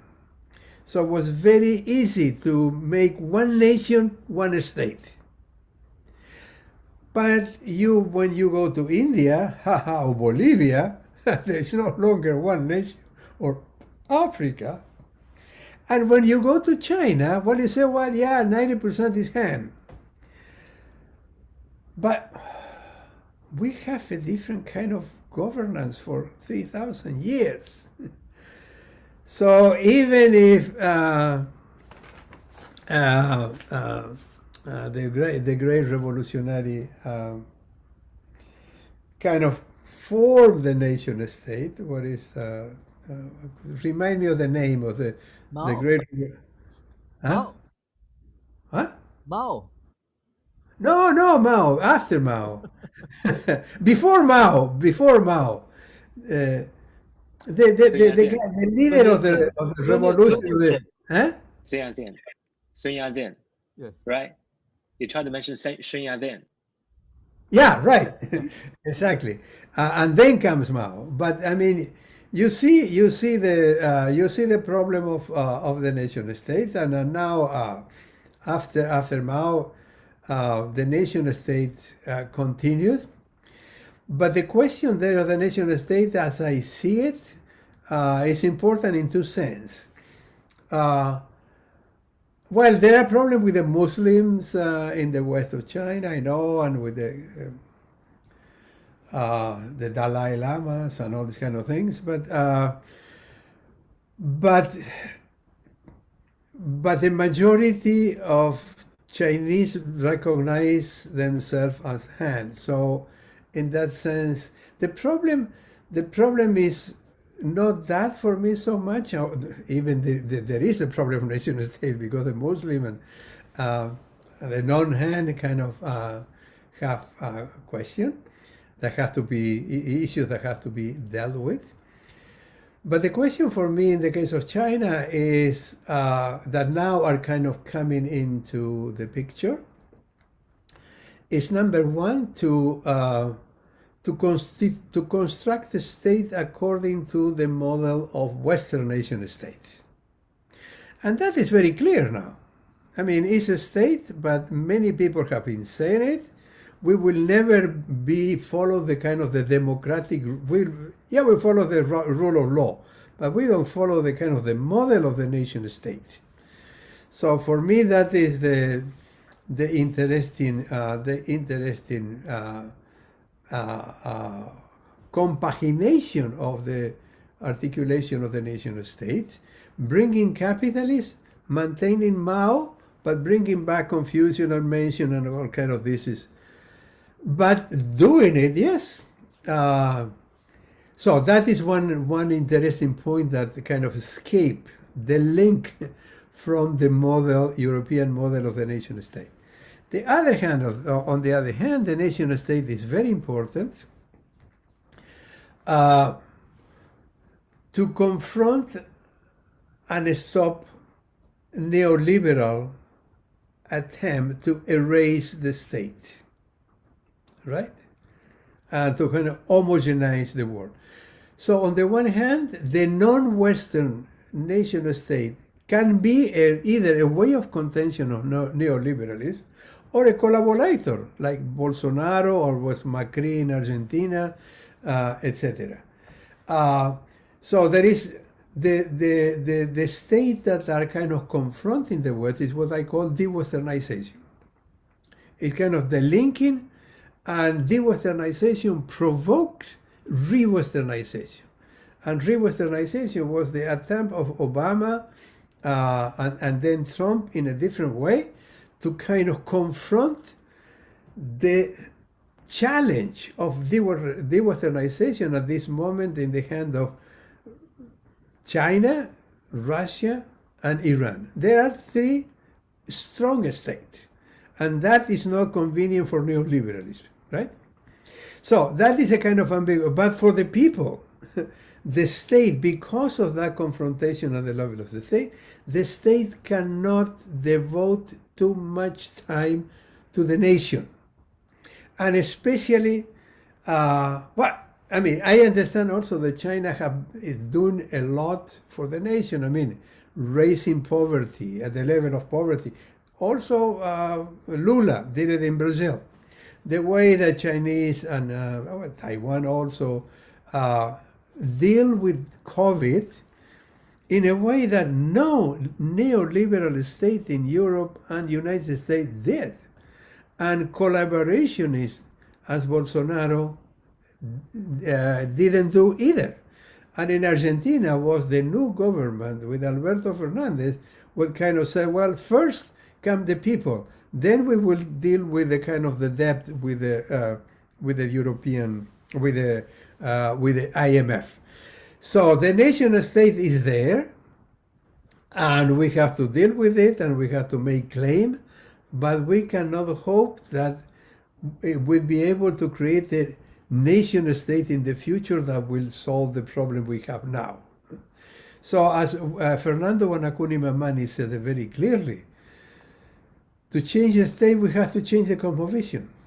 We cannot maintain, I would say, we need form of governance that are no longer modeled on the Western cosmovision that created the nation state. So I stop there. I don't know if there is time for questions or comments. I don't know if Casimir is there that can say something. Yes, there was a question from Vandana. Vandana, would you like to unmute yourself and ask this question directly, or would you like us to read it? I can ask directly if that's okay. Fantastic. Yeah. Let me just, I can just start my video. I just want to say, firstly, thank you. This was such an enlightening session. I was wondering, I was struck by the diagram from Fernando Mamani that you presented. And I was wondering, on the one hand, there are these wonderful ideas that are coming up from different places around the world that the world desperately needs. And on the other hand, there's hegemony of the current system. And so clearly we need some kind of a paradigm shift, because the current paradigm also traps our imagination. We can't even imagine or think about alternate ways to be. And so what I was wondering was that, do you feel like, for instance, that the exclusively technological focus on solving the climate crisis without looking at governance, without looking at justice, without looking at solutions that arise from alternate paradigms. To me, that's as scary as the climate crisis itself. So what I'm asking is there any hope in a world where billionaires are going to space and talking about colonizing space? Is there any hope that we can, that some kind of paradigm shift is affected in the world? And if so, what might be the ways? So thank you. Well, thank you, Vandana. That is a 100 million question. So I don't see anybody now in the screen now. Well, I don't know how this works. I probably have to put the gallery. Yeah, there you go. Okay. Well, if I have more time, I will explain what I mean by the colonial matrix of power. So the colonial matrix of power is not just a system of control and management that control the vulnerable and the dispossessed, control the imagination of the controller and the manager. So that is crucial. We have to pay attention to that. I mean, if you look at Trump, for example, I mean, the last example, from the colonial metric of power, you began to see him as a robot managed by the colonial metric of power without him knowing it. So he was kind of acting on a script that was unconscious to him, but that was built through the centuries, and especially in the United States since the 50s, because United States became the leader of the world. So we have to pay attention to that. Now, to change the mind of not just Biden, but Bezos or Elon Musk, no way, Jose. They are too much, they are too much into it. And the question of Biden or the government or whoever comes, or Macron or Merkel or Moody or Jinping, I don't know. I think I see Jinping that there is, in spite of his strong leadership, difficult to. I think he has something in mind. I won't say that I hope that they have hope that China will find a solution. But my hope is that China will break something by disputing strongly the colonial metric of power. Not that that will benefit as necessary, but will create fractures in the kind of the global order. And as a kind of the people, the question is to be aware and to take advantage of this crack. It's where we can act. So I don't think that we can do much to convince, change the mind of the leader, but we can do a lot to link and change our mind in relation to the leadership and leave something for the next generation. Because this is not a question that will be solved next week. So it's our legacy, the seed. That is the hope. And the other hope is that what we are talking here this morning is going on more and more around the world. So this kind of massive awareness that is manifesting not only in manifestation, but is creating a new kind of knowledge and a new kind of sensibilities. A sensibility of the people who began to realize that the nation state may be necessary, useful in certain cases to stop the neoliberal intent of homogenization, but that we have to create our own organization, our own kind of, and that's why I ended with Ahmad Awasi and the Global University. And is that the linking? Imagine, that is my kind of thought experiment with my students. Imagine that, let's say 7 billion of people in the planet for 1 year stop buying more than which is absolutely necessary for survival. Capitalism is gone, and the state kind of entered in a lot of problems. So, and that is the kind of the science fiction scenario that I imagine. So that is the kind of the moment of coalition within the diversity of local history sensibilities in Asia and Africa, Central Asia, South America, North America, the destituted in Europe. So that is my hope. Not that this guy will change. Perhaps perhaps the younger generation. I have a lot of undergraduate students that come from, because I teach one course in Spanish, but my one course in Spanish is about indigenous cosmology and how this cosmology are activating today politically, like Lorena Cabnal and Fernando. And they began to understand, and they come from science, they come from economy, they come from political science. Well, I cannot say that they will be revolutionary, but they began to understand what is going on, and they began to understand and get mad because why we didn't know about that in high school. Why in high school they celebrated Christopher Columbus discovering America and making a big favor to humanity. Right?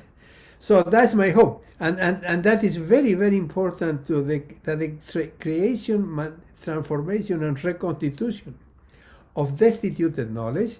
That means destituted sensibility. That means empowerment. Because if we depend on Western knowledge, we are disempowered. They gain us. They will beat us. They know French and German better than us. So the question is, I mean, you are, I imagine that you are from India. In India, you have Urdu, Bengali, Hindi, Gujarati. I mean, Gandhi is a controversial figure, but for me, Gandhi did a tremendous, left a tremendous legacy in thinking differently, thinking from the ashram, thinking from Gujarati. He wrote the first Hindi Swaraj in Gujarati, and he's a border thinker. He was in England, he was in South Africa. So that for me is the hope, and the hope that has to be pushed by millions of people around the planet.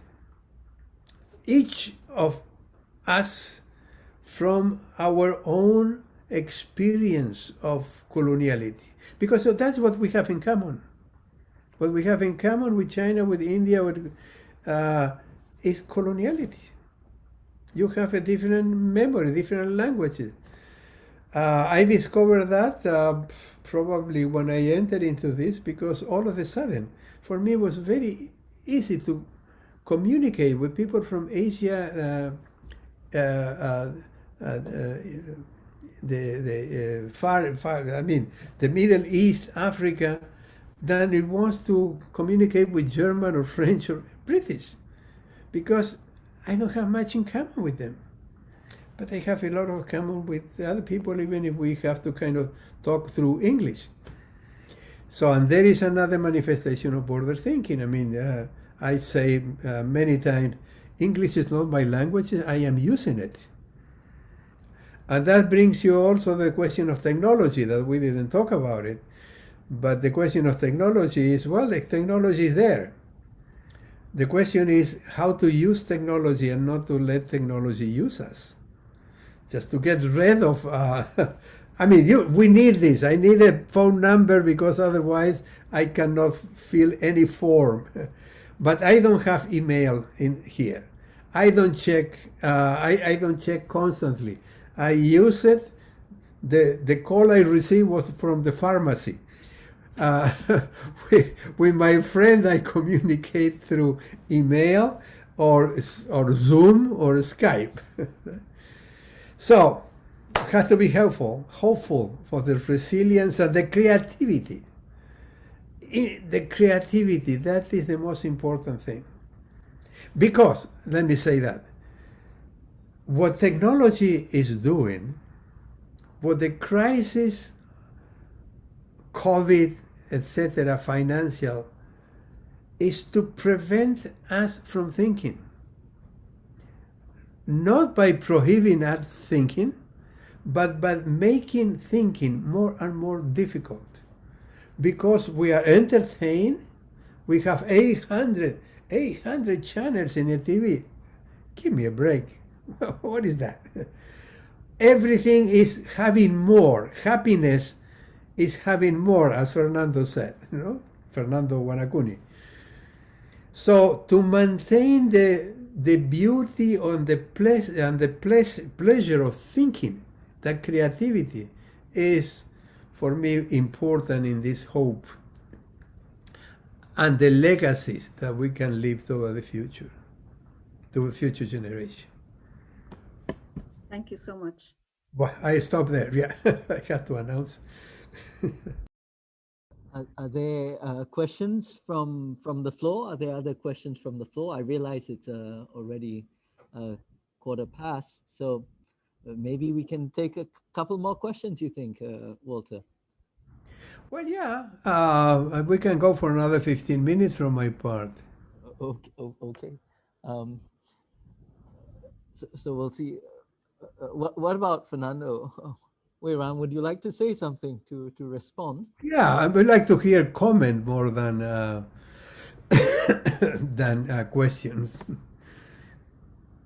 I noticed Yeah, that in a sense, how you see all this in the East or in the Southeast. In the case of Hong Kong, I think of Hong Kong is Southeast Asia, right? I have seen Tungyi put some information about the Chinese youth problems here, and maybe Tungyi want to say something about this. Yeah, well, I'd like to know what the situation is in China. I mean, it's a media report of disillusioned young Chinese people lying flat, right?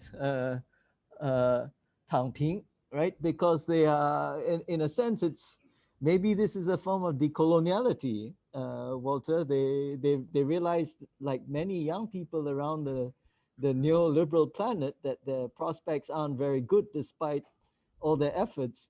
And so what they're doing is basically resisting by not doing anything, just lying flat, right? So it's a passive form of resistance. It's not quite well, but it's not very well organized, I suppose. But it seems to have seeds of a certain kind of resistance, right? It's objecting to this kind of exploitation.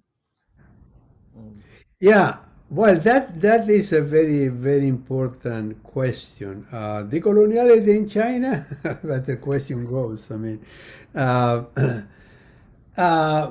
well, number one, you have to kind of think about to think that there is no a history of decolonization in China as it is in India or in Southeast Asia. Yeah? Neither in Japan. Decoloniality in Japan, that's another story, no?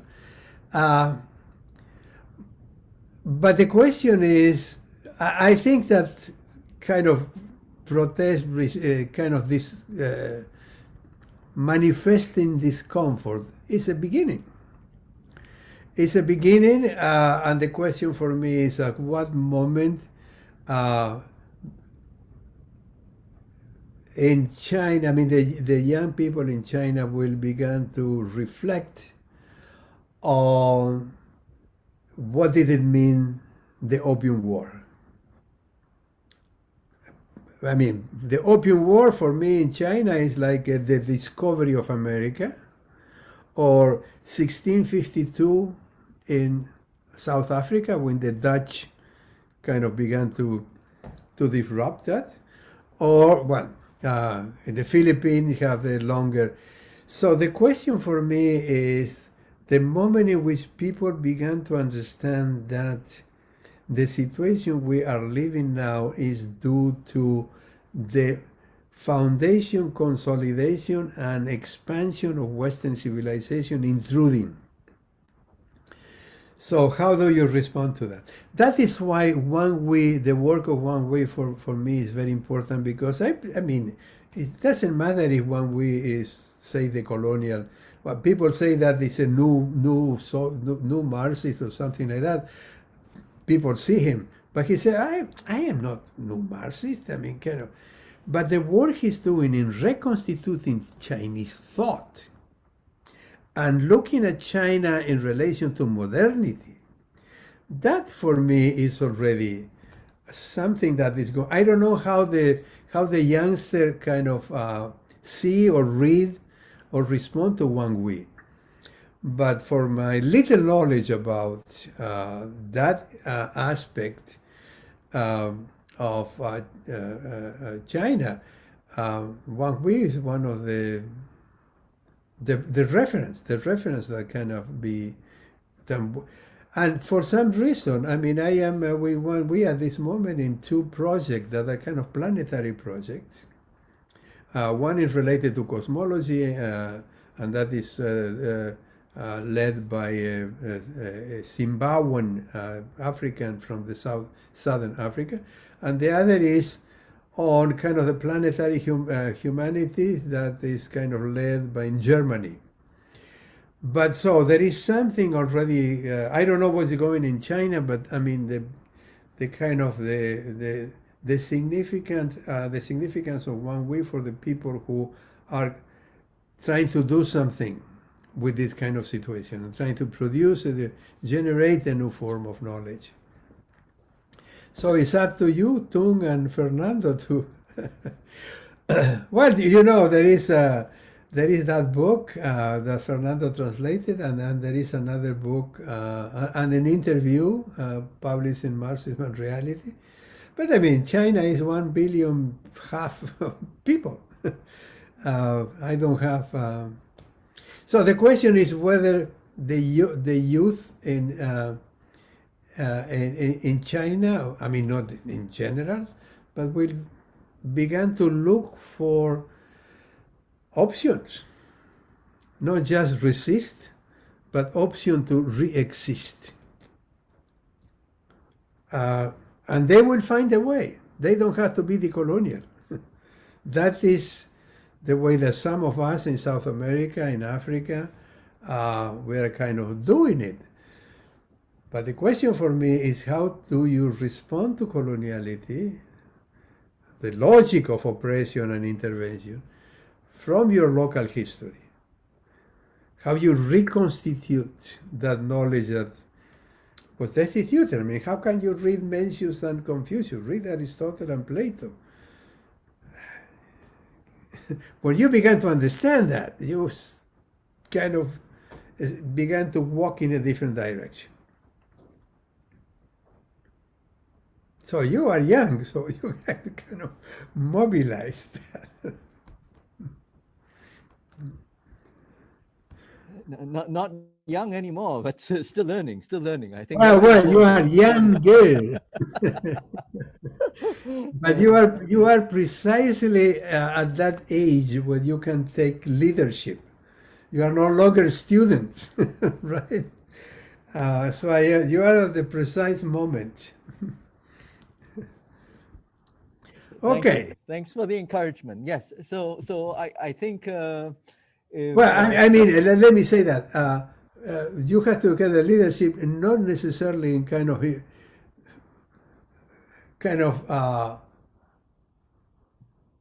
importing the coloniality, but a leadership of think on your own term. Think from your own body and your own languages and your own memories that have been destitute, and you will come up with your own kind. You will come up with your own concept, as the concept I mentioned this morning. You don't have to accept, I mean, you accept, but you don't have to transfer this concept. You have to find your own.